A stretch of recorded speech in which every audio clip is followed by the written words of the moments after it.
बेटा plane surface reflection के next topic पे चलते हैं, number of images. Case 1 when theta is 0, जब थीटा 0 होगा तो ये दो प्लेन मिरर हैं, ये दोनों एक दूसरे के पैरेलल हैं। एक का नाम मैंने रखा है कैपिटल एम, दूसरे का नाम रखा है मैंने स्मॉल एम, सो दैट कि मैं इमेजेस को आपको क्लियरली दिखा सकूं। तो पॉइंट लिख दिया मैंने, इसको याद रखिएगा। If two plane mirrors are placed parallel to each other, दोनों प्लेन मिरर एक दूसरे के पैरेलल रखे हो, मतलब थीटा 0 है, and object is placed in between, उनके बीच में कहीं भी रखा हुआ है plane mirrors, then there will be infinite images. इस केस में आपको इनफाइनाइट इमेजेस बनती हैं। और इस तरह के क्वेश्चन में आपसे लोकेशन ऑफ इमेज पूछी जाती है कि इमेज की लोकेशन क्या होगी with respect to mirror. Clear हो गई बात बेटा? यहाँ पर आपसे इमेजेस की लोकेशन पूछी जाती है। नंबर ऑफ इमेजेस कितनी हो गई? इनफाइनाइट। अगर ऐसा केस है जब दोनों मिरर एक दूसरे के पैरेलल हैं, if two plane mirrors are placed parallel to each other and object is place in between, बीच में कहीं भी रखा है, इक्वल डिस्टेंस भी हो सकता है, इक्वल डिस्टेंस नहीं भी हो सकता है, then there will be infinite number of images. ठीक है बेटा? तो समझने की कोशिश करते हैं। ये ऑब्जेक्ट है। आपने properties of image formed by plane mirror में फर्स्ट प्रॉपर्टी पढ़ी थी, distance of object from the plane mirror is same as distance of image from plane mirror. Object की जितनी डिस्टेंस होगी उतनी इमेज की डिस्टेंस होगी। तो मैं उसी कंसेप्ट को यूज करता जाता हूँ, आपकी इमेज बनाता जाऊंगा। देखिएगा बेटा, ये रेड कलर का, ये कैपिटल एम वाला मिरर है, रेड कलर वाला, इसके लिए ऑब्जेक्ट की डिस्टेंस ए है। तो क्या आप समझ सकते हो इसमें ए डिस्टेंस पर ही इसकी इमेज बन जाएगी, जिसका नाम मैं रख दिया I1। कैपिटल लिखा क्योंकि कैपिटल एम का सिंबल मैंने यूज किया। अब ब्लू वाले मिरर से ऑब्जेक्ट की डिस्टेंस बी है, तो क्या आप ये बात समझ रहे हैं कि इससे बी डिस्टेंस पर ही इसकी इमेज बन जाएगी, और जिसका नाम मैं रखूंगा स्मॉल I1। स्मॉल I1 मतलब image formed by small mirror M is small I1, capital I1 image form by capital M mirror is capital I1, ये स्मॉल I1। यानी इस मिरर से पहली इमेज A दूरी पर बनेगी पीछे, इस मिरर से पहली इमेज B दूरी पर, क्योंकि ऑब्जेक्ट B दूरी पर है। क्लियर होगी बात बेटा? अब ये वाली जो इमेज है इसके लिए ऑब्जेक्ट का काम करेगी। अगर ये इसके लिए ऑब्जेक्ट का काम करेगी तो ये image small I1 capital M से कितनी दूरी पर है? A plus B plus B, मतलब A plus 2B। Small I1 capital M से कितनी दूरी पर है? A प्लस बी, मतलब A प्लस 2B। अगर ये इमेज इसके लिए ऑब्जेक्ट का काम कर रही है तो इसकी इमेज ये पीछे की तरफ बनाएगा। कहां बनाएगा? जितनी दूर इसके लिए ऑब्जेक्ट है उतनी दूरी है, उतना पीछे इमेज बना देगा। यानी कहां बनेगा? A plus 2B। ये जो बन जाएगा ये इमेज हो जाएगी I2, मतलब image formed by capital M, second image form by capital M is capital I2। इसके लिए ऑब्जेक्ट क्या था? Small I1। सेम कंडीशन यहां अप्लाई होगी।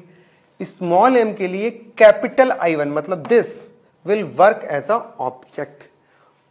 Capital I1 small m mirror से कितनी दूरी पर है समझते हैं बेटा? a प्लस बी, मतलब 2a प्लस बी। तो क्या मैं कह सकता हूं 2a प्लस बी पर दूसरी इमेज बन जाएगी विच इज I2। क्लियर हुई बात बेटा? समझ में आया आपको? वापस से क्या होगा? ये वाली ऑब्जेक्ट इसके लिए इमेज का काम करेगा, तो ये इसकी इमेज पीछे बना देगा। तो अगर मैं इसको ऐड सब्सट्रैक्ट करता जाऊंगा तो मेरे पास एक सीरीज बन जाती है। उस सीरीज का यूज करके हम लोग इमेज की लोकेशन बता देते हैं। कहां से? मिरर से। मैं आपको समझाता हूं, समझिएगा बेटा। यहां पर लिख दिया मैंने कैपिटल M, इसीलिए यहां पर स्पेस छोड़ता मैंने। यहां पर लिख दिया मैंने स्मॉल m। इमेज डाल देता हूं, first image, second image, first, second, third, उसके बाद तो आप कितने भी कर सकते हो, फर्स्ट, सेकेंड, थर्ड, फोर्थ, ये मैं लिखता जाता हूं, आपको दिख जाएगी लोकेशन। ठीक है बेटा?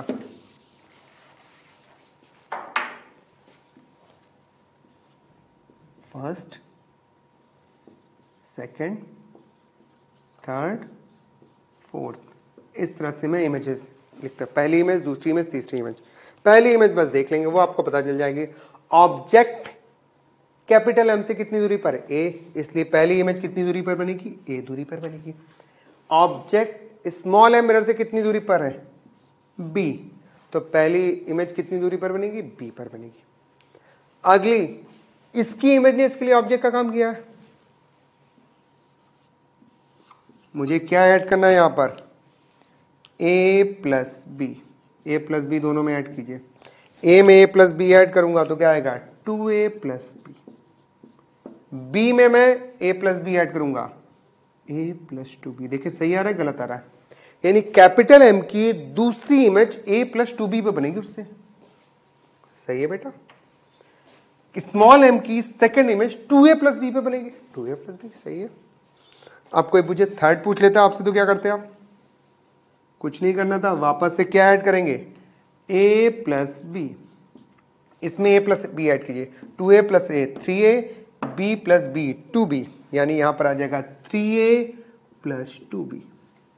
इसमें ऐड करेंगे a plus 2b, a plus A 2a, 2b plus b 3b। ये थर्ड इमेज बनेगी। क्लियर हो गई बात बेटा?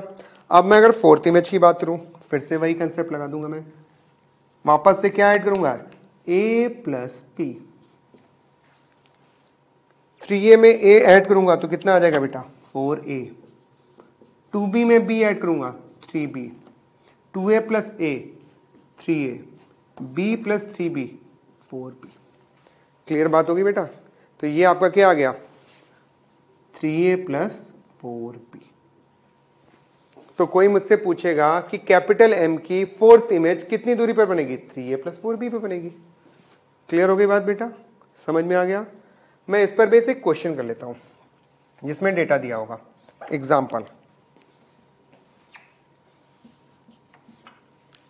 एग्जाम्पल क्या कहता है देखिएगा बेटा। ये दो मिरर है,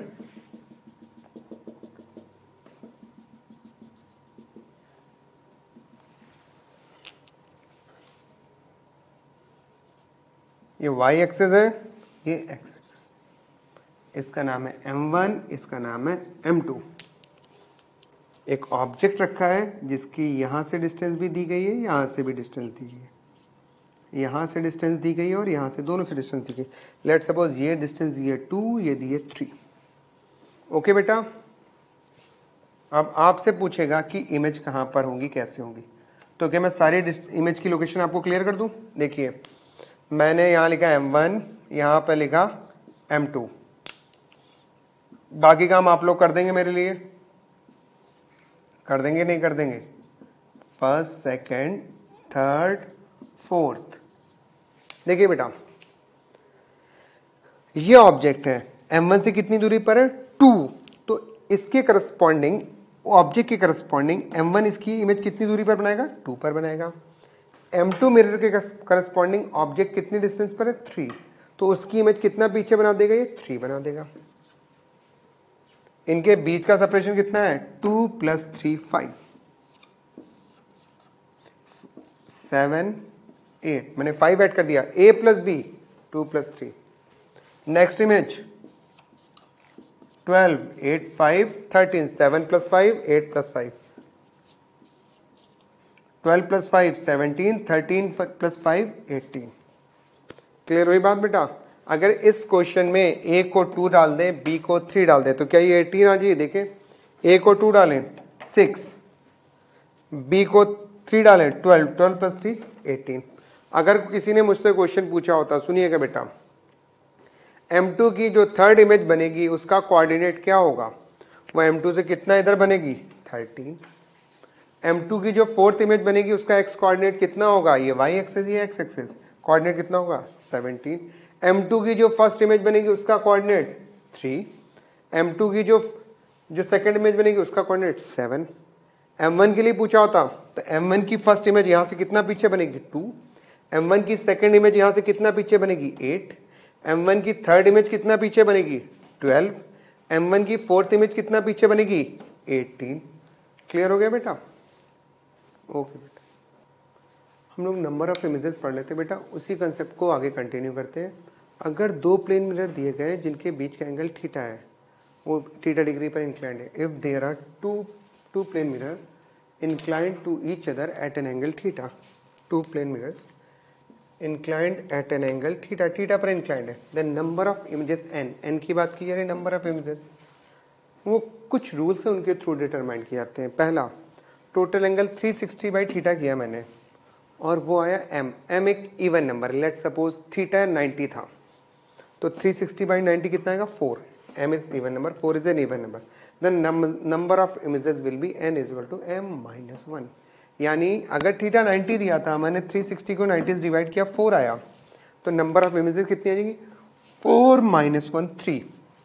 बिना सोचे आपको सीधे डिवाइड करना है और डायरेक्टली आंसर 4-1 आ जाएगा. ये डायरेक्ट रूल है. 4-1 3 विल बी द आंसर. अगला point, 360 by theta which is m is an odd. कोई एक ऑड नंबर है. कैसे हो सकता है? लेट सपोज 360, थीटा की वैल्यू 120 ले लीजिए, 120 से डिवाइड करेंगे तो 3 आएगा, तो एक ऑड नंबर होगा. There will be two cases. Two cases कैसे? When object is not on bisector. Bisector पर नहीं है. बाइसेक्टर का मतलब क्या हो गया? जैसे मैंने 120 का एग्जांपल लिया, आपको 120 का एग्जांपल देके समझाता हूँ. दो प्लेन मिरर हैं, इनके बीच का एंगल कितना बोला मैंने 120 है. इनका एंगल बाइसेक्टर ही हुआ क्या? ये वाला एंगल भी 60 और ये वाला एंगल भी 60, दोनों 60 हैं. तो ये ब्लैक वाली लाइन बाइसेक्टर है. तो मैंने कहा when object is not on bisector, मतलब बाइसेक्टर पे नहीं है, यहाँ है या यहाँ है. Then number of images will be n equal to m. मतलब जितनी इमेजेस आएंगी वो m के इक्वल आएंगी. इस एग्जांपल में जब मैंने थीटा को 120 लिया है तो 360 बाई 120 3 आ गया है. तो number of images n equal to m, मतलब कितनी इमेजेस आएंगी 3 इमेजेस आएंगी. जब मैंने इधर तो रखा है, बाइसेक्टर पे नहीं रखा है. When object is at bisector then number of images will be m-1. मतलब अगर मैंने ऑब्जेक्ट इधर इधर ना रख के सीधे कहां पर रख दिया, मैंने बाइसेक्टर पे रख दिया है. टोटल एंगल कितना है 120. 360 बाई 120 कितना आएगा 3. m is 3. The number of images n is equal to m-1. मतलब नंबर ऑफ इमेजेस कितनी आएंगी 2 आ जाएंगी. तो बेटा ये क्वेश्चन भी दे दिया गया है, उसको solve. Find number of images if theta is equal to 30. Theta 30 है तो यहां पर आपको क्या करना है 360 बाई 30 आपको निकालना. हर केस में आपको 360 बाई थीटा निकालना होता है. तो 360 बाई 30 को डिवाइड करेंगे, कितना आएगा 12. यहाँ आपके दिमाग में आ गया 12, इसीलिए मैंने यहाँ पे स्पेस छोड़ा. यहाँ कितना आ गया 12. अब 12 कैसा नंबर है? इवन नंबर है. इवन नंबर के केस में डायरेक्ट आंसर आता है 12-1. यानी आंसर क्या आ गया बेटा? इस लाइन पर मैं आंसर लिख रहा हूँ. आंसर क्या आ जाएगा? इस केस का आंसर आ जाएगा 12-1 मतलब 11. कैसे? मैंने 360 को 30 से डिवाइड किया, आंसर आया 12. 12m आया तो नंबर ऑफ इमेजेस आ जाएंगी n-m-1 मतलब 12-1 11. इवन के केस में एक ही रूल है. अब मैंने कहा थीटा 72 है. अगर मैं 72 को इससे डिवाइड करता हूँ 360 बाई 72 कितना आएगा 5. 5 इज एन ऑड. बाइसेक्टर पे रखेंगे तो आपका आंसर आएगा m-1. बाइसेक्टर पे नहीं रखेंगे तो आंसर आएगा m. तो यहां पर ऑब्जेक्ट इज एट बाइसेक्टर. अगर ये बाइसेक्टर पे रखा गया है तो आंसर क्या आएगा बेटा m-1 मतलब 5-1 4. क्लियर हो गई बात बेटा? अगर मैं 90 का एग्जांपल लूं 360 बाई 90, 360 बाई 90 कितना आएगा 4. 4 आ गया. 4 इज इवन. इवन के केस में आपको कुछ नहीं सोचना, आंसर डायरेक्टली क्या आ जाता था याद है आपको 4-1 turns out to be 3. Clear हो गई बात बेटा? अब मैं देखता हूं theta is equal to 60. Theta 60 है. 360 को 60 से डिवाइड किया, आंसर कितना है 6. अगर मेरे पास 6 लिखा है तो मैं आगे पढ़ता ही नहीं हूं. अगर मेरा आंसर इवन आ रहा है कि बाइसेक्टर पर है या नहीं है, मुझे पढ़ना ही नहीं, क्योंकि इवन के केस में डायरेक्ट आंसर है m-1. कुछ भी लिखा हो 6-1 आंसर विल बी 5. जब मेरा ऑड आता तब मैं इस बात पे कंसर्न करता हूं कि on the bisector is not on the bisector. Okay बेटा? अगला केस है 72. 72 के केस में आंसर कितना था 5. आपने ऊपर भी कर रखा है 72, आंसर है 5. 5 इज ऑड. ऑड है तो ऑड के केस में आपने क्या रखा is not on bisector. Bisector पे नहीं होता है तो n is equal to m. अगर m की वैल्यू 6 है, m की वैल्यू 5 है तो नंबर ऑफ इमेजेस भी कितनी आ जाएंगी 5 आ जाएगी. क्लियर हो गई बात बेटा? क्योंकि ये बाइसेक्टर पर नहीं है. ये वाला फॉर्मूला लगा आपने. m क्या है ऑड 5 आया, और उसके बाद आपका second case not on the bisector, not on the bisector, तो आपने सीधे n इक्वल टू m रख दिया। थीटा 90, 360/90 कितना आया 4, 4 इज इवन, इवन के केस में मुझे कुछ सोचने की जरूरत ही नहीं है, सीधे आंसर कितना आएगा 4 - 1, आंसर 3 आ गया। 120, 360/120 आंसर कितना आएगा 3, m की वैल्यू 3 आ गई, m की वैल्यू 3 आ गई, ये विच इज ऑड, ऑड के केस में दो केस, अगर बाइसेक्टर पर होगा तो m - 1, बाइसेक्टर पर नहीं होगा तो m, ये क्या है not on the bisector, not on the bisector मतलब n equal to m, n equal to m मतलब आंसर कितना आ गया 3।